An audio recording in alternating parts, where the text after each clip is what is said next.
We are getting this breaking input coming in related to some developments being reported along the line of actual control.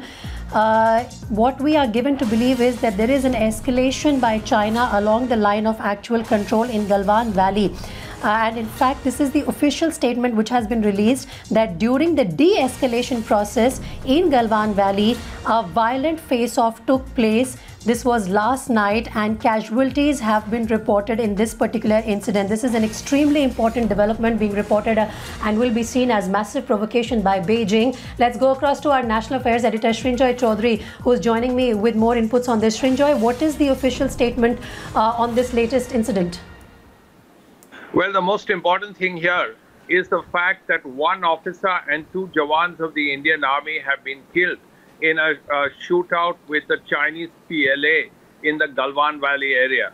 This happened last night, and we had initially heard 4, but we now hear that the figure that has come out is 3 Indian soldiers. 1 officer, 2 jawans of the Indian Army have been killed in a shootout in the Galwan Valley. Now, this is, we were told by the Army that during the de-escalation process, there was a skirmish which led to this shootout and so on. Now, this is the first time since '62, perhaps, that there has been firing in the line of actual control area. This is the most significant aspect.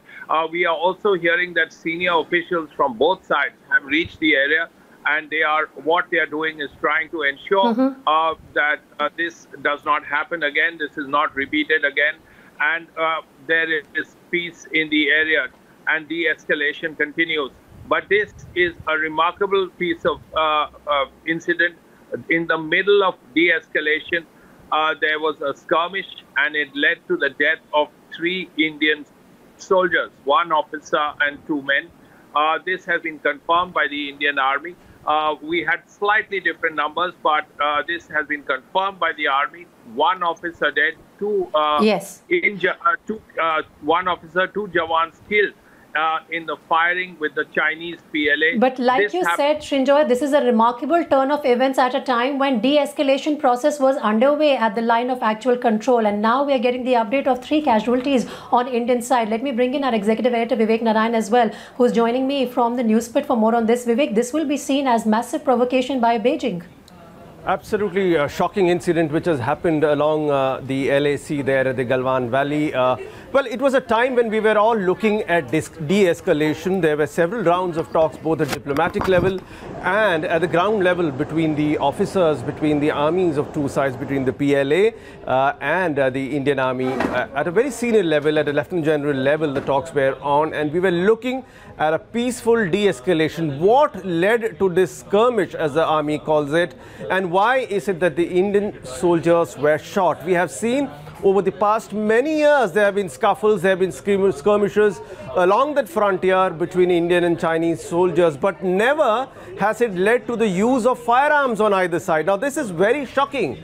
We saw the pushing and punching happening 2 years back, and just about a month back, in this picture that we are seeing, there are arguments between the 2 sides, between the PLA and the Indian Armed Forces. The fact that firearms have been used means that a major escalation has happened. And now, Preeti, it is incumbent on both the political leadership and the armed forces leadership of both nations right there at the ground to ensure that it does not lead to a further conflagration, because this is a point which can lead to a major crisis. This is a time the hotlines on both sides, diplomatic, political and military, has to be open. I'm sure it's open, but it's a time that every leadership, political leadership and also opinion leaders like media, political parties should extreme restraint should be the motto right now among both the Chinese and the Indian. Yes, we have Major General J.D. Bakshi on the line there. Major General Bakshi, we have heard of this incident. It's extremely shocking, as I said. I mean, we haven't heard of use of firearms along those LAC with China before, have we, sir, in the recent past? Look, this is extremely serious. Though shots have been fired in anger on the India-China border since 1967, There was a brief incident in 1975, I think, where some shots had been exchanged, but otherwise, there has been no shots exchanged, and one of the main things was that the tranquility accord was really holding. There may have been pushing, shoving, scuffles, fistfights, and now some use of sticks and stones and rods and what have you. But so far it had held. There was no exchange of fire. This is a serious escalation, and we would like to know what really has happened. Sir. I think we should have greater clarity. This is serious. Yes, we are also joined by Major General Bakshi. Please do hold on. We're joined by Colonel Rohit Dev. Colonel Dev, we are hearing that a full colonel has been killed in action along with 2 other ranks. Well, it's not in public memory, current public memory. We don't have any situation where there was a firing along the LAC between Chinese and Indian forces. Very shocking to say the least, Colonel. Quite surprising of an incident. And while one thought that the matters would de-escalate and China would see the light of the day, I presume that at those heights and with the kind of mentality they are coming up as an aggressive force, maybe they don't know how to control to how to use that force. And these nitpicks at the border, which has escalated now to injuries and casualties, per se and fatality, is not in the right order and it's not currently envisaged to continue. Colonel Dev, let me just ask you also about the incident which happened about 48 hours back along India-Nepal border. Nepali police opened fire, armed police along the border opened fire on Indian farmers and killed a couple of them there. And we have an incident which is happening on the China border also. Would you perhaps add this, not directly perhaps, but indirectly a larger game plan? The fact that we don't know fully, but from what we have heard, the casualties are on Indian side. We haven't heard anything from the Chinese as such. Is it that India has been, the extreme restraint that we are taking is being taken for granted by the opposition forces, sir? No, I will just try to differentiate the two things geopolitically. Insofar as Nepal is concerned, let's keep it to the level it is supposed to be currently at the diplomatic level. Let the results bear out from there. And I would not like to directly hint at any collusive force or any kind of high-handedness coming into the Nepalese mindset. That may not be entirely true. It may be a standoff incident. Let the diplomacy handle that. But insofar as the PL is concerned, it is currently a military matter at the LAC. I'm quite sure and sanguine that the military commanders there will take adequate notice and action. We are not sure, like you brought out, what happened to the Chinese side. So if it has escalated to fatalities on our side, I'm quite sure the similar thing would happen to their side as well. So now it's how to contain this incident. And I'm not seeing any light of day today, at least, for this to be contained in a hurry. So let's see if it can be doused down till about 6 to 8 hours from now. And I'm quite sure. And if you see, this information came in a little earlier, and the MEA needs to act up now and to be able to get people on the hotline, which is beyond the military hotline.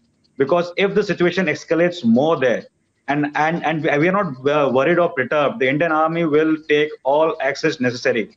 In the next 1.5 months, like I have been saying on many channels, it is for the Indian Army to move in the better reserves, the acclimatized troops from mountain formations, even mechanized formations, to be moved up to that place to be able to show strength and to be able to contain the PLA's aggressive designs they may have at the ground level. They draw a lot of strength from their polity.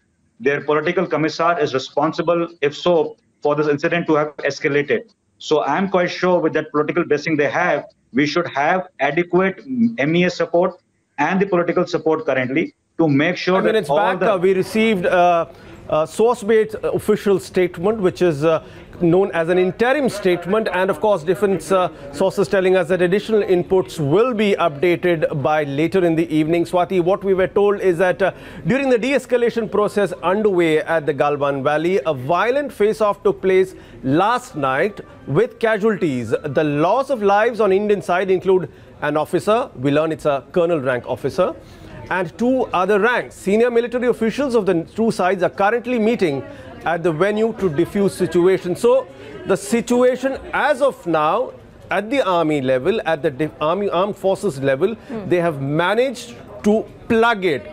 Now Pradeep Datta joining us from Jammu. Pradeep, does this mean that at the armed forces level itself, we can plug the issue, we make sure that it doesn't escalate? Remember, as it happened, China earlier had tried to, at one point, when there was an escalation at the Galwan Valley, at 4 points they intruded. We saw skirmishes at 4 at least points.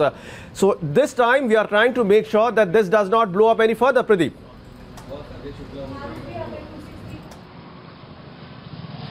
See, Vivek, there had been differences in the past and this time. Reason being that earlier there used to be face-off and then there used to be the mobilization. But this time there had been first mobilization, now there had been face-off. And in this particular incident, as you rightly said, there had been interim statement while in Galwan Valley there was a process of disengagement going on. And during the moment of the troops, there was a face-off between the two sides in which one soldier and 2 soldiers and one army officer seemed to have been died. And right now what actually the Indian and the Chinese side they are trying to do is they are trying to ensure a restraint, they are trying to contain the situation. And that's one of the reasons that the senior officers from both the sides are meeting. They are trying to diffuse tension because that's really going to be good for both the countries. Maruf Raza here in Delhi on the video line live. Maruf, very shocking incident happening. It's something that we never perhaps thought would happen. We have heard of stones being thrown. We have heard of pushing and shoving happening along the border with the Chinese. But this is perhaps first time in perhaps many decades that firearms have been used by either sides. We know the Chinese have certainly used a full colonel and 2 other ranks. Martyred, your thoughts, Maruf? Well, you know, see, the last time Indian and Chinese troops indulged in serious fighting with weapons was in Nathula in 1967, September, October. And since then, it was boasted by our Ministry of External Affairs that all engagements with China have not resulted in any firing at each other because talks and engagements have been moving smoothly forward. The fact is that, yes, there were no firing at any place all along the disputed boundary, whether in Ladakh or around Arunachal. But there have been very serious physical altercations. And in this instance, this time, there are reports that the Chinese had come armed with metal rods with nails on them to hit our soldiers, which was earlier just pushing and jostling. So quite clearly, China is in the mood to make things escalate if pushed beyond the levels they are willing to accept. Secondly, a full colonel getting shot at means a whole battalion is in action. It is rare that a full colonel will ever go out with a party of 3, 4, 5 or even 10 soldiers. He will be operating with a group of anything from 400 to 600 soldiers. So there is a very serious level of engagement that has already taken place. More so when on the weekend the army chief had gone on record to say that, you know, we are de-escalating. The withdrawals are not the right word, but disengagement is the right word. And there is a possibility, we were given to understand, even in the media, that Galwan Valley would be one place where we could possibly see more disengagement than along the Hongyong Lake, where the Chinese are not letting our patrols move as they used to move earlier beyond Finger 4. So quite clearly, I think we must brace ourselves for a lot of military activity that might come out of this level of escalation. You don't fire at a colonel and kill him by accident when he is operating from well outside the range of small weapons. Maruf, there is more to it than I know. Maruf, for the sake of our viewers, for the people who don't understand how this actually operates, we know what's happening diplomatically. There have been efforts on to make sure that there is de-escalation there.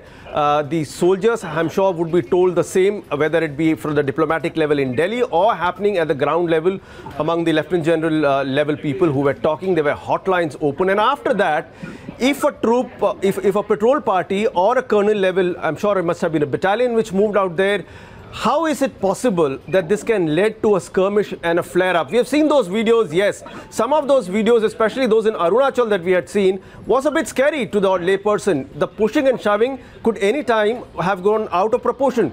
Is that what could have happened? It's a little hazardous to guess. But to be safer, what would you think would have happened there? See, there is a sequence of actions. The Chinese, both at Ladakh and Arunachal, come into areas we regard ours, and we go into areas they regard as theirs, and we leave telltale signs. Now, that's the first set of showing your active presence, because this has a historical precedent. The reason why China occupied Aksai Chin in the 50s during Pandit Nehru's time was because we had not put any presence out there. And when the Chinese did come in out there, they did make an argument that we had no Indian posts to stop us or challenge us or encounter our presence. And therefore, we assumed this was territory for the take. So this is the kind of thumb rule that follows in all disputed boundaries and borders. If it's an open area, what is yours, you grab and you keep. Pandit Nehru tried to put it under the carpet, did not respond for a long time. And when things push came to shove, it became an issue in the parliament. Panditji did admit that they are there, and then he said, I've asked the army to throw them out, and there was a serious differences between him and the army. Now here in this case, what has happened, if you go back to the Nathula action, it started with pushing and jostling, and in some cases they used bayonets against our soldiers and wounded them, and this led to very serious responses from our side also. Some Gurkha soldiers even took out their khupris and knocked off the heads of some Chinese. So there could be a very close quarter action that is happening. But if a colonel has been injured, I am quite certain there is a pretty large force. Yes, Maruf, we're losing a line there. Colonel Rohitdev, we heard that statement there from Maruf. It's something that India will have to. How should India react to it? Should it militarily, perhaps, at ground level also for the men in uniform? It can't be that a senior officer, a full colonel and 2 other ranks are killed and there is no reciprocal action. And at a different level, if you look from the angle of larger geopolitics between India and China, it is imperative that we act with a cool head. We do know that China's military capabilities are growing, and there is an increased political will to use that against any neighbor, whether it be on the western frontier of China or on the eastern theater. How do you think, and how should India now be reacting, Colonel Dev? Yeah, so let me give you at the 2 levels which you asked me for. The first level is the higher level, the higher direction.